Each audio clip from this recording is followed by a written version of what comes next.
And welcome again to the Bunny Perspective. Last week I talked about a really good film about the end of the world and people going crazy. The Signal is not the most original idea, but it covers the subject of people just plain going apeshit in such a clever way it makes up for the premise. There have been a lot of films like this. The Crazies and Pontypool come to mind, but those aren't failures.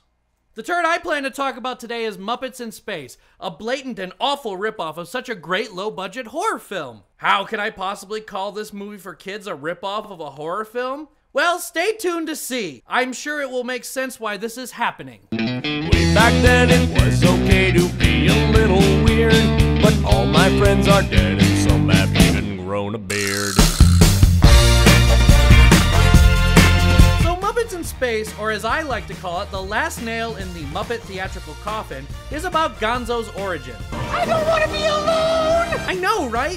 What a great character to focus a movie around. I agree. Gonzo is my favorite Muppet ever. That's why this movie is so fucking offensive. I never needed the backstory of his character. They just always called him whatever when his species came up, and that shit was hilarious. But no, idiots. He's an alien now. This just makes sense to me. Beautiful, Big G. Yeah, you know, that is honestly forgivable. What is not is the god-awful pace of this fucking movie.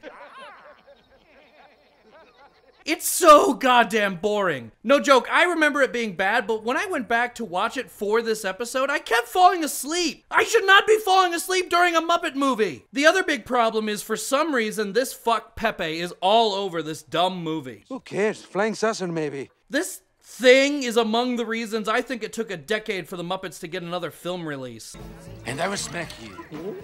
I will smack you like a bad donkey, okay? Speaking of the more recent and really good film, The Muppets, Frank Oz was not in it. You know why? 'Cause of the fart shoes joke. Yeah, fart shoes goes too far for Fozzie. A far too lowbrow joke for the Muppets. Yeah. Yeah, mash those manberries, Frank. Frank, you used to be half of one of the best comedy duos of all time. You suck now, dude. You all heard me. The new movie kicks ass. This movie sucks balls. You do the math. What?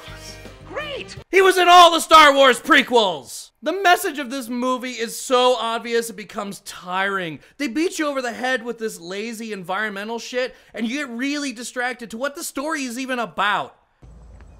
Everything is not what it seems. For God's sakes, I don't even need to see the ending to know Gonzo isn't gonna leave the other Muppets to go off with some aliens. So what was the fucking point of all of this? Where is the conflict? Just because it's for kids doesn't mean there can't be tension. Anyway, for whatever reason, Rizzo goes on and on about hot dogs. It's a really odd scene and makes little sense in context. You know, hot dogs get a bad rap. They got a cool shape, they got protein. You like hot dogs, right? I guess it's kind of funny because it's so fucking out of place, I suppose. Anyway, the reason this film is a massive ripoff of The Signal are these moments all over the film when the aliens are trying to get a hold of Gonzo. Now, we've been lucky enough to capture these instances on film. The Pyramid at Giza.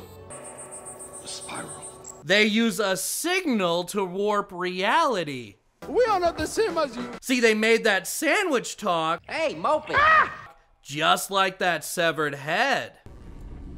Fuck you on. And of course, like The Signal, Gonzo says weird things to other people. The cosmic fish have spoken to me. I'm from outer space! And you know, Gonzo really ought to be more careful with that lawnmower. Get up off of that thing and dance to you better. Get up off of that thing and dance to you. Sing it now. Get up off of that thing and dance. For whatever reason, the government gets involved. Man. Yeah, that's the dad from Arrested Development, being about as funny as David Cross in the Chipmunks movies. Later, the military gets involved and we meet this new, weird Muppet that apparently works as a soldier. My name is Private Oster. This character is shoved into this mess of a film halfway in and is abandoned like all other characters in this movie. My firearm is my friend. They're all inefficient and stupid. It's just like Zoe Doop-de-Doo and Mark running around with a kid. The kid isn't even their kid, but Rob Schneider's daughter, who he leaves with them to go get his wife in an area known to have the poison that kills people. I got her, Julian. Don't take my daughter's hand unless you mean it. Rob's like, yeah, my wife is fucked for sure. I don't want to be a single dad, so fuck you, watch my stupid kid who can't act. Yes, Aunt Alma. I love you. So aside from Marky Mark and the Funky Bunch running around fields trying to escape strong breezes, this film has no point. They move from set piece to set piece, often with a heavy people are bad overtone.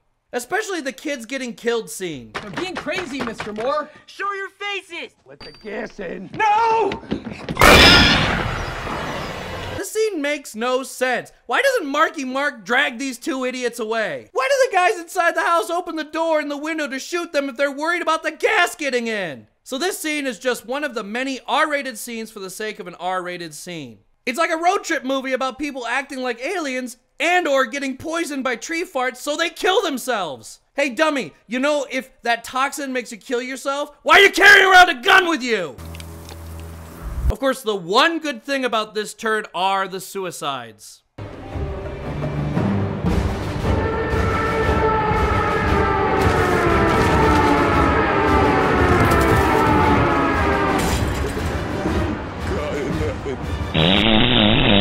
Apart from the lion scene, these are all really good. Hey, arms don't tear off like paper, idiot. It's too bad these ideas are fucking wasted on this movie. And the big joke of this movie is that the studio required it to get an R rating. Most directors are not going for an R rating. Most want a wider demographic, and when a director gets an R, it's hardly something to brag about. Especially if your films are widely known to tap a wide market. I don't know, like The Sixth Sense did? Like Kevin Smith, for instance. He gets his R ratings because, well, he writes a lot of swear words. Okay, I need one each of the following tapes. Whispers in the Wind, To Each His Own, Put It Where It Doesn't Belong, My Pipes Need Cleaning, All Tit Fucking Volume 8, I Need Your Cock, Ass Worshipping Rim Jobbers, My Cut and 8 Shafts. He often has to take things out to get away from an NC-17. NC-17 is where the real hardcore violence is, M. Night, not this pussy neck-stabbing shit. Why don't you go all out, man? Get an NC-17. You're trying to be edgy, aren't you? I mean, the whole idea was to push boundaries. Why is all the violence in this so fucking tame? Go Caligula on our asses. Is it because you'd lose a fuckload of money? They proved it in tests. So why does Rob Schneider even go back to the infected area at all? Why doesn't he just lock himself in a... Hey, wait a second. Hey, speaking of Kevin Smith, look at the driver in the rearview mirror. Is that? It is! That's Brian O'Halloran, who played Dante Hicks in the cult film Clerks. Hey, try not to suck any dick on the way through the parking lot. What the fuck? I have a few questions about this. Did O'Halloran at one point have a bigger part, but it got cut out? Why put a cult film star in your film if you're not going to use him at all? Does Kevin Smith know about this, and has he made fun of him? Or does Kevin Smith defend this movie like he does LucasArts movies? Cheeky. Not even supposed to be here today. So what is going on with the look of this film? It's a hard R horror flick about people going mad and killing themselves, and it's shot like a fucking romantic comedy. Hey, that's not a toy. It's got meaning to me. Look at the signal. It's grimy. It feels real. Don't come near me. I'm just trying to help. Hey, it's not safe out here. Now look at this. Yeah, super spooky. It's super spooky wookie. That is up until this stuff. Yeah, the crazy lemon drink lady. You tried to steal my things. No. This is the only time the movie feels like a horror film. You know, about people killing themselves. The look, the feel, it's not that bad, honestly. I mean, it's the only fucking time I felt like this was trying to be a chiller. Yeah, you know, until this part. I hear you whispering. Planning on stealing something? No, ma'am, we're not. Wow, dude. Plan on murdering me in my sleep? What? No.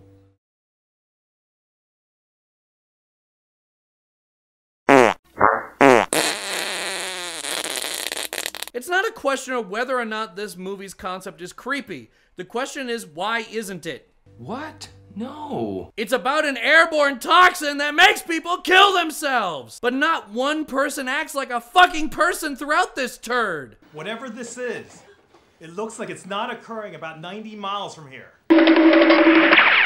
This whole damn movie, Zoe is acting like she's cheating on Marky Mark here. Hello. But then, before the first ah, Breeze, run away scene. She admits that she... There was this guy, Joey. His name is Joey. He's at work. We went out and we had dessert. I went out and I had dessert with him when I told you I worked late, and I didn't work late. And I'm feeling really guilty in case we're gonna die. I just wanted you to know that. And of course, Marky Mark delivers another gem of a fucking response. You lied to me? I have a theory about this movie. I am convinced that there is a missing first act wherein we see a 10-year-old Marky Mark and a Zoe Dolblark Blarg are standing next to a fucking Zoltar machine, both wishing they were big. They act like fucking children in this movie. What? No. M. Night has no one to blame for this turkey. He wrote, directed, and produced this thing, and he got fucking $57 million. The Signal is 10 times the movie, and it got $50,000. What? This movie cost over 1,000 times more to make. Spent some good money on Marky Mark there, didn't ya? What? No. Beat it, doofus. So is it fair to call this a ripoff? Well, yes. This we know. This came out shortly after The Signal did real well at Sundance. There might be an argument that M. Night didn't notice this gem since his head is up his ass, and I can concede that. You might be right. I saw the ads for this movie and I was stoked. I used to love The Sixth Sense and Unbreakable, and maybe I was wrong about that too. Meanwhile, where does this leave us? Well, this might be a ripoff of The Signal, but at least The Signal still exists. I mean, you can go watch it. So I have a hard time being mad at Muppets in Space. Oh no. Wait, guys! Don't let him go! And of course, it's not the last Muppet movie to hit theaters. The Muppets was great! So Muppets in Space was hardly the last nail in the coffin, and frankly, I can't be mad at this movie. Is breakfast over? No, why? Because I think the bacon just ran out. Yeah, it's fucking boring. Yeah, Kermit is lame. Pepe has lines in it. But hey, you could just ignore it!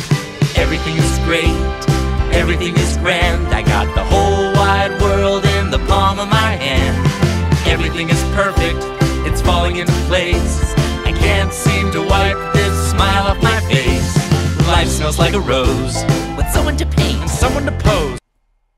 That's it! That's the whole thing. What do you think? Be scientific, douchebag. Mo Bovine.